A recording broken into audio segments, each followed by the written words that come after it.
अधिकाञ्चिकेळिलोलैः अखिलागमयन्त्रमन्त्रतन्त्रमय्यैः अतिशीतं मम मानसम् असमशरद्रोहि जीवनोपायैः।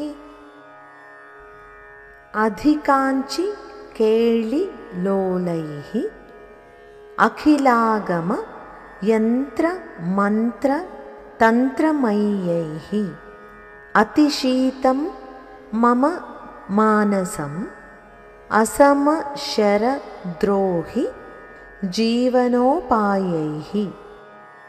కాంచీపురమును అధివసించి క్రీడిస్తున్న కామాక్షి అమ్మవారు మన్మధుడిని సంహరించిన శివునికి జీవనోధారము।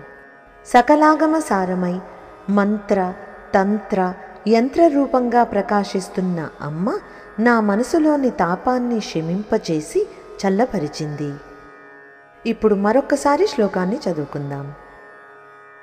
अधिकाञ्चिकेळिलोलैः अखिलागमयन्त्रमन्त्रतन्त्रमय्यैः अतिशीतं मम मानसम् असमशरद्रोहि जीवनोपायैः।